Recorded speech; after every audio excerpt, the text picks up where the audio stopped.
Hello everyone, स्वागत है आप सभी का मेरे चैनल द डिवाइन टैरो में। कैसे हैं आप सब? उम्मीद करती हूँ सब हैप्पी होंगे, पॉजिटिव फील कर रहे होंगे, पॉजिटिव सोच रहे होंगे। सो आज की जो रीडिंग करने जा रही हूँ, इसका टॉपिक है उनके मन में क्या चल रहा है। डाइस रीडिंग होने वाली है ये, जो आप लोग सभी की फेवरेट है। सो चलो लेके प्रभु का नाम शुरू कर रहे हैं हम अपना काम। आप अपने पार्टनर का लो नाम 3 बार, ठीक है? 3 बार उनका नाम, आपका नाम नहीं, सिर्फ 3 बार उनका नाम। यूनिवर्स मुझे बताएं जिस व्यक्ति के बारे में ये सोच रहे हैं या जिसका नाम ले रहे हैं, उस व्यक्ति के मन में करंटली क्या चल रहा है इनके लिए।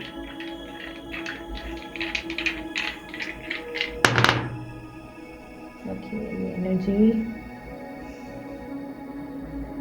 सो जिस व्यक्ति से आप डील कर रहे हो वो काफ़ी ज़्यादा गुस्से वाले हैं, या तो बहुत ज़्यादा स्टबर्न है, ठीक है, या तो बहुत ज़्यादा ज़िद्दी हैं, या तो बहुत ज़्यादा गुस्से वाले हैं, या इस वक्त इस सिचुएशन में ऐसा दिखाई दे रहा है कि आपको लेकर नाराज़ है, आपसे ज़्यादा बात नहीं करना चाहते और क्लोज ऑफ है कि भाई इससे तो दूर ही रहना है। क्योंकि ऐसा दिखाई दे रहा है पिछले कुछ टाइम से ये इंसान जो है आपको समझने के लिए तैयार ही नहीं। आप क्या बोल रहे हो वो महत्व रखता ही नहीं है, आपकी कोई इंपॉर्टेंस ही नहीं, और ये आपको रिस्पेक्ट नहीं कर पा रहे। पिछले कुछ टाइम से ऐसा लग रहा है जैसे कि आपको इज्जत ही नहीं दे रहे, इज्जत देते ही नहीं है, उल्टा आपसे बहुत बदतमीजी से या बहुत उल्टा बात करते हैं, या जवाब देना ही ज़रूरी नहीं समझते, मतलब बहुत हल्के में लेते हैं आपको। आप जो है बार बार अपने आप को हर्ट करवाते हैं इस व्यक्ति की वजह से। ये इंसान का इंटेंशन क्या है ना, आपको समझ ही नहीं आता, पता है? क्योंकि ऐसा दिखाई दे रहा है कि कुछ टाइम तक ये इंसान आपके साथ बहुत अच्छे रहते हैं, बहुत अच्छे से आपके साथ बिहेव करेंगे, बहुत अच्छे से बात करेंगे, अच्छा रिश्ता बनाएंगे, एकदम मस्त प्यार से लवी डवी रहेंगे। लेकिन सडनली कुछ टाइम हो जाता है और अचानक से इनका बर्ताव ही बदल जाता है। बर्ताव पिछले कुछ टाइम से ऐसा बार बार बदला है। अपने वादे पे कायम नहीं रहे। कोई वादा इन्होंने आपसे किया और वो वादा इन्होंने पूरा नहीं किया। अपना कोई वादा तोड़ा है इन्होंने, कोई वादा आप दोनों के बीच में हुआ था।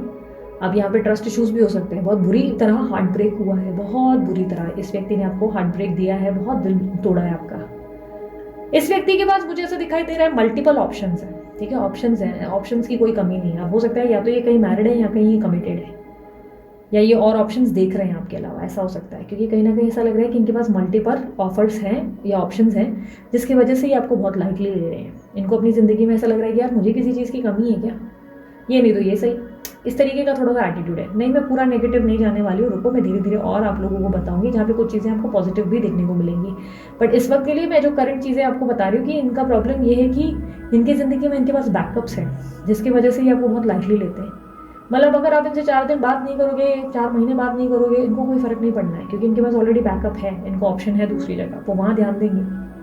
फिर जब आप बात करोगे तब वो वहाँ से थोड़ा बोलते हैं ना, जैसे मैनेज कर रहे हैं दोनों जगह मैनेज करेंगे या करेंगी, ठीक है? जेंडर स्पेसिफिक रीडिंग नहीं है। जहां तक मैं देख पा रही हूँ कि ये व्यक्ति जो है आपको लेकर बहुत ज़्यादा कनेक्टेड ज़रूर फील करते हैं, प्यार है, मन में कनेक्शन है, बट आपको बहुत लाइटली लेते हैं। और उसकी प्रॉब्लम अगर मैं बताऊँ तो पूरी तरह से प्रॉब्लम आपकी है, आपने गलती करी है। आप बहुत ओवर गिविंग हो, ओवर डू करने की आदत है, आप नहीं सर पे चढ़ाया है इनको, ठीक है? तो ये मत बोलो कि इंसान ऐसा करते हैं, आपके साथ ये किया वो किया, आपका दिल तोड़ा। नहीं, आपने इनको सर पे चढ़ाया, ये पहली बार ऐसा नहीं किया इन्होंने। ये हमेशा से आपका दिल तोड़ते, आप इनको माफ़ करते, फिर नॉर्मल हो जाते, ये हर बार ऐसा ही करते।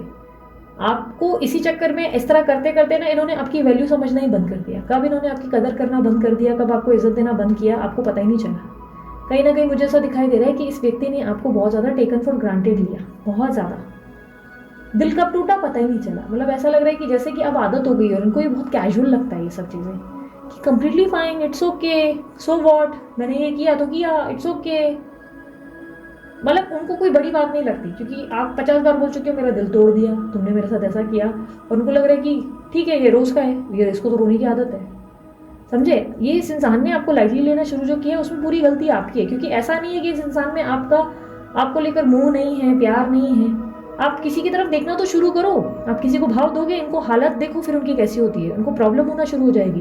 अरे ऐसे कैसे हो सकता है, ये इंसान मेरे को वैल्यू नहीं दे रहा है, ये मेरे को भाव नहीं दे रहा है, भाई इतना इतना आसान कैसे हो सकता है, भाई ये तो मेरी पूजा करती थी या मेरी पूजा करता था, ये तो मेरे लिए पागल था या पागल थी, भाई ये इस इंसान ने मेरे को हल्के में कैसे ले लिया, भाई ऐसे कैसे किसी और के हो गए।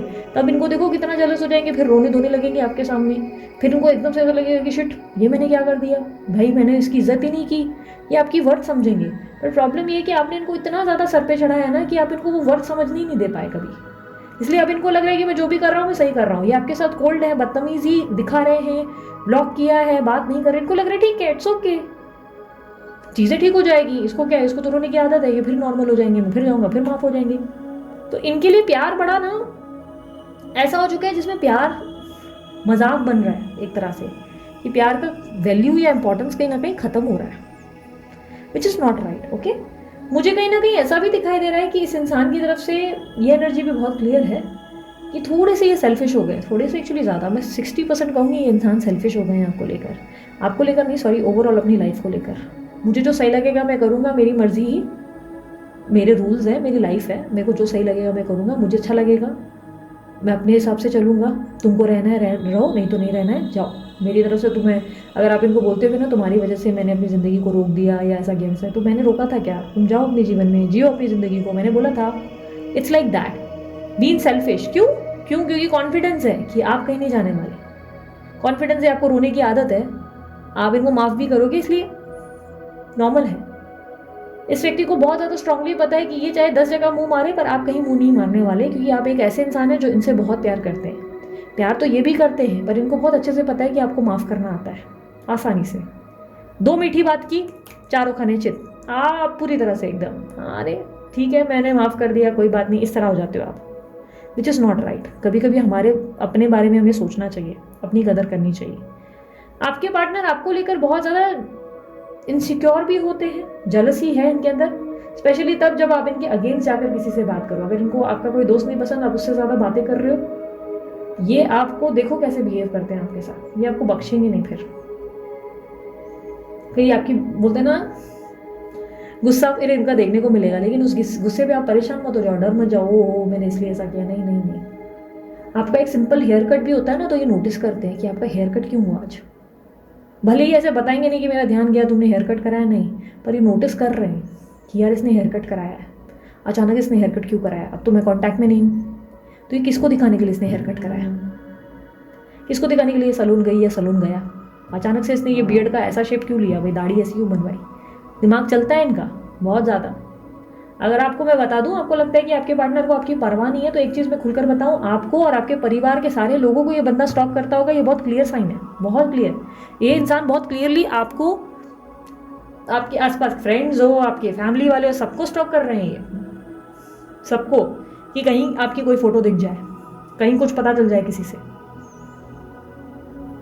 अगर आपकी सोशल लाइफ पे आप एक्टिव नहीं हो, तो सब जगह सबको स्टॉक किया जा रहा है कि भाई किधर पता चल जाए, आपका राज खुल जाए, आपका कोई एक फोटो मिल जाए, फिर देखो आपकी कैसे बैंड बजाते हैं। फिर अपनी 10 गलतियां याद नहीं रहेगी, पर आपकी 10 गलतियां पहले से ही लिखत में रखी हैं कि बैंड बजानी है इसकी, समझे। ये इंसान भले पॉसिबल हो, भले आपसे मैरिड है नहीं है, लेकिन स्टिल ये फ्यूचर में एक सपना है इनका, एक बोलते हैं ना जो चीज़ आपसे ये छुपाते हैं, ये आपको कभी खुलकर नहीं बोलते हैं। इनका ऐसा ज़रूर विचार है कि आप दोनों की फ्यूचर में काश शादी हो जाए, काश आप दोनों एक साथ रहें, क्योंकि आपको ये बहुत मैरिज मटेरियल मानते हैं। यू आर अ पर्सन जो बहुत स्ट्रांगली मैरिज मटेरियल हो, बहुत स्ट्रांगली। आप इनके सुख दुख में इनके साथ रहते हो, इनकी गलतियों को ढकना जानते हो, आप इनकी फैमिली की केयर करते हो, इनकी केयर करते हो, आप सबके बारे में सोचते हो, तो ये कहीं ना कहीं आपके साथ आगे बढ़ने में इंटरेस्टेड ज़रूर रहते हैं, बट ये बोलते नहीं हैं आपको कि यार मुझे एक दिन से शादी करनी है, या मेरे भी दिमाग में कभी ऐसा ख्याल आता है कि यार काश मैंने एक दिन तेरे से शादी कर ली तो कितना मज़ा आ जाएगा, लाइफ कितनी मज़ेदार होगी। ये कई कई बार इमेजिन करते हैं कि आप दोनों की शादी के बाद कैसे होगा, प्रेगनेंसी वगैरह, आप कैसे लगोगे, ये कैसे लगेंगे, वो सब चीज़ें ये इमेजिन करते हैं कई बार, मेनी मेनी मेनी टाइम्स। इन्होंने आपको कंपेयर भी किया है बहुत बार अपने आसपास के लोगों से और आपसे, मतलब कंपैरिजन किया है। अगर आप थर्ड पार्टी सिचुएशन में, ना चांसेस बहुत स्ट्रांग है थर्ड पार्टी और आपका कंपैरिजन होता है इनके दिमाग में कि यार इससे तो ये कितनी अच्छी है, या कितना अच्छा है यार, उससे तो 10 गुना ऊपर है ये मेरे को ऐसे करता है वैसे करता है, ये देती है वो देती है, ये सब चीज़ें वो सोचते हैं, कैलकुलेट करते हैं। आपको क्या लगता है ये नहीं सोचते? नहीं, ये कंपेयर करते हैं आपको। तो दीदी तो हम फिर दाम दाम धर्मी ही अच्छे हैं ना, फिर तो मतलब हमारा सिक्का सीधा है ना। हाँ, लेकिन तुम्हारा कंपेयर ही हो रहा है, तुम्हारी तारीफ ही हो रही है, इज्जत तुम मत लेना उससे, रिस्पेक्ट मत करवाना, इसी तरह ह्यूमिलेट होते रहना। फिर मिलने से रहा तुमको कोई ऑफर, फिर गलती से भी उसको एहसास नहीं होगा कि उसने क्या गलत किया, ये हो ही नहीं पाएगा, तुम होने ही नहीं दोगे। रिस्पेक्ट ज़रूरी है किसी भी रिलेशनशिप में। अगर इज्जत नहीं है, एक दूसरे के लिए सम्मान नहीं है, तो फिर वो रिश्ता कैसा। अभी एक स्टोरी बताऊँ, एक सिंपल सी, एक छोटी सी स्टोरी, ज़्यादा टाइम नहीं लूँगी। अगर आप लोग को पसंद है कंटिन्यू करो, नहीं तो स्किप करो। एक बहुत छोटी सी स्टोरी बता दूँ।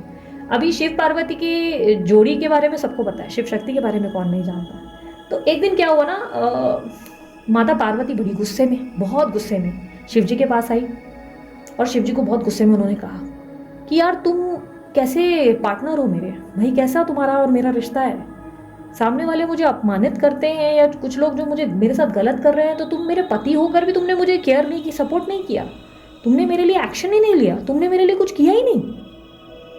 क्योंकि वो कुछ भरी सभा में ऐसा हो जाता है जहाँ पर माता पार्वती को जो है कुछ इंसल्ट फील करनी पड़ती है, और वहाँ शिवजी रहते हैं और वो शिवजी कुछ करते नहीं हैं। वो देखते हैं एकांत में और नोटिस करते हैं, एंड देन पार्वती माता को इतना गुस्सा आता है कि वो रोते हुए आके बोलती है शिवजी को कि अनफेयर, मैं तेरी अर्धांगिनी हूँ, मैं तेरी वाइफ हूँ, हाउ डेयर यू कि तू मेरे साथ ऐसा, लाइक हाउ डेयर यू, तुमने कैसे ये बर्दाश्त किया कि कोई इंसान मेरी इंसल्ट कर रहा था। तो उन्होंने एक बात बोली कि इक्वालिटी, क्या तुमको ऐसा ही लगता है कि ऐसे ही बस नारी और पुरुष में इक्वालिटी होनी चाहिए, या सच में इस बात को मानते हो? तुम्हें ऐसा क्यों लगता है कि हर चीज़ के लिए दूसरों पे निर्भर होना ज़रूरी है? लाइक तुम्हारी अगर सेल्फ रिस्पेक्ट खराब हो रही थी तो तुमने मेरी तरफ मुड़कर क्यों देखा? तुमने ये क्यों देखा कि मैं तुम्हारे लिए लड़ूं? तुम अपने लिए क्यों नहीं लड़े? तुमने अपने पॉइंट को क्यों नहीं रखा सामने? तुमने अपने लिए क्यों लड़ना जरूरी नहीं समझा? हर बार मैं आऊंगा बचाने के लिए, हर बार मैं करूंगा, एक ना एक दिन तो आवाज तुमको उठना है, आवाज तो तुम्हें बनना है। तुम्हें दूसरों पे निर्भर क्यों होना है? इक्वालिटी इसे कहते हैं, ये है इक्वालिटी। अपने लिए लड़ना सीखो। And touch wood, I have a person, जो मेरा बंदा है ना, वो ऐसा कभी भी नहीं है कि भाई मैं बढ़ाई नहीं कर रही हूँ, मैं बोल रही हूँ मेरा बंदा कभी भी ऐसा नहीं है। वो ऐसा है कि कोई तेरे को छेड़ेगा ना तो आप उसको बता दो कि इस बंदे ने मेरे को छेड़ा, तो ही इज़ अ पर्सन की ले गन, शूट करके आ, बाकी का मैं संभाल लूँगा, लेकिन शूट करने तू ही जाएगी, उसको मारने तो तू ही जाएगी, मैं नहीं जाऊँगा, तू शूट करेगी उसको, I will handle the rest, बाकी का मैं देख लूँगा। आपको क्या लगता है उसमें जिगरा नहीं है शूट करने का? वो अब भी गन ले गया, एक बार ठाक, उसका हाथ ही काफ़ी है, अरे सट मार दिया हो गया, हिल के सामने वाला गिर जाएगा। पर he gave me that equality कि तू लड़ अपने लिए। तू क्या कर रही है? तू सीखेगी कब? अपने लिए फाइट करना आता नहीं है तुझे? So that is all about love. और यहाँ पर रिस्पेक्ट कहाँ है? इक्वालिटी नहीं है ना, तो you have to fight for yourself. No, जहाँ पर आपको लग रहा है कि अरे ये चीज़ें मेरे साथ गलत हो रही है, तो ये क्यों सोच रहे हो कि वो आकर ठीक करेगा या उसको आके इज्जत देनी है? इज्जत तो वो चीज़ है जिसको आपको अपने लिए लड़ना पड़ेगा। इज्जत चाहिए ना, तो अपनी इज्जत खुद करना सीखो, खुद को प्रोटेक्ट करना सीखो। अपने आप को ही रिस्पेक्ट नहीं कर सकते तो क्यों उम्मीद करते हो कि कोई और व्यक्ति आपको रिस्पेक्ट करेगा? That is not going to happen baby. कैसे होगा ये? ठीक है, उम्मीद करती हूँ मेरी कुछ स्टोरी से आपको कुछ अच्छा बोलते ना मिल जाता है, लॉजिक मिल जाता है। मैं कुछ चीज़ें कभी कभी कहानियाँ आप लोगों को बताती हूँ, मेरे पास बहुत कहानियाँ हैं, बहुत सारी कहानियाँ हैं, मैं कभी कभी अपनी रीडिंग्स में बताती रहती हूँ। तो मैं इसी तरह एक एग्जाम्पल दे रही हूँ कि अपनी वैल्यू बढ़ाओ। अगर आपको लगता है कि आपके जीवन में आपका प्यार आपका हमेशा अमर रहे, तो ये ज़रूरी है कि आप अपने पार्टनर को इज्जत करना सिखाएं। और वो आप ऐसे नहीं करेंगे कि लड़ेंगे और वो इज्जत कर, नहीं। रिस्पेक्ट इज समथिंग जो आपको अर्न करनी पड़ेगी। रिस्पेक्ट इज समथिंग जो सबसे ज़्यादा दिल से निकलेगी, ठीक है? तो क्योंकि वो कैसे करना है, हर चीज़ मुझसे ही पूछनी है तुम लोगों को, सब मुझे ही कोई बताना है। तुम लोग बोलो ABCD बैठ के मैं सिखाऊं तुम लोगों को कि ऐसे A लिखो, ऐसे ऐसे नहीं होता है। दिमाग चलाओ अपना। कोई व्यक्ति अगर आपको लाइटली ले रहा है तो उसे डील करना सीखो, उसे बताओ कि भाई ये गलत है, भाई उसको एंटरटेन करना बंद करो, ठीक है? हर चीज़ दीदी आप ये बता दो, दीदी वो कर दो, दीदी आप हीलिंग कर दो, दीदी आप हार्ट चक्र अवेकन कर दो, सब दीदी नहीं करेगी। तुम्हें मेहनत करनी पड़ेगी, तुम्हारे भी हाथ पैर सलामत है। दीदी के पास साइकिक पावर है तो दीदी भगवान नहीं है। अब साइकिक पावर मतलब भगवान नहीं बन गया, वो साइकिक पावर तुम्हारे अंदर भी है, खोजने की कोशिश तो करो। हर इंसान में होती है। हर इंसान को अपने चक्रास पे एक बार काम करने की हिम्मत दिखानी चाहिए। जिस दिन उसने दिखाया ना, अरे यार तुमको क्या लगता है ऐसे दीदी जैसे तुम 10 खड़े कर सकते हो, 100 खड़े कर सकते हो यार। तो दीदी को ना भगवान की पदवी पे रखना ही बंद कर दो। वो नहीं हो सकता, कोई भी नहीं है इस धरती पे, कोई भगवान नहीं है सिवाय हमारे माता पिता के। मैं बोलती हूँ हमारे माता पिता भले कैसे भी हो, अगर आप लोगों को लगे आपके माता पिता ऐसे हैं वैसे नहीं, हमेशा उनको दर्जा देना पड़ता है भगवान का। हमारा कर्म है वो कि हम उनको दर्जा दें, वो ठीक है। मेरे मम्मी पापा अच्छे हैं भाई, मैं वो उस लेवल पे नहीं, काफ़ी लोगों के अपनी अपनी स्टोरीज रहती है, लेकिन हमारा एक काम है, हमारा एक कर्म है कि हम उनको भगवान का दर्जा दें। लेकिन उसके अलावा कोई एस्ट्रोलॉजर, कोई भी ज्ञानी महात्मा, कोई तुम्हारा भगवान नहीं है, ठीक है? अपना दिमाग चलाओ, बी प्रैक्टिकल। ये जो एक वर्ल्ड में खोए हुए ना, उस वर्ल्ड में मत खोए रहो।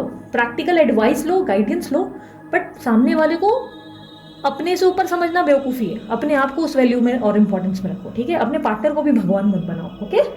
सो ये थी आप लोगों की रीडिंग। अगर रीडिंग पसंद आई, लाइक शेयर सब्सक्राइब करने में बिल्कुल कंजूसी ना करें, ढेर सारा प्यार दे दीदी को। और अगर आप लोगों को ब्रेसलेट बनवाने हैं ब्लैक मैजिक के, जैसे मैंने यहाँ पर एक रखा है, और या आपको ट्विन फ्लेम्स के या कुछ और अपने रिलेटेड, अपनी प्रॉब्लम्स रिलेटेड, तो हमने भाई साहब का नंबर जो है रख लिया है, अमित सर का नंबर जो है डिस्क्रिप्शन बॉक्स में है, आपको मिल जाएगा। आप उनको कॉन्टैक्ट करें। एनालिसिस के बाद ही बनवाएं, रैंडमली कोई भी ब्रेसलेट ना बनवाएं, ठीक है। एनालिसिस के बाद अपना ब्रेसलेट तैयार करवाएं, आपको डेफिनेटली उससे बहुत फायदा होगा। बहुत लोगों को हुआ है और आपको भी ज़रूर होना चाहिए। और ये उसके अलावा अगर आप लोगों को मुझसे पर्सनलिटिंग करवानी है तो डिटेल व्हाट्सअप नंबर है वो आपके सामने है। फ्री नहीं होती पर्सनलिटिंग किसी भी सूरत में, वो चार्जेबल होती है, ठीक है। इस चीज़ का ध्यान रखें।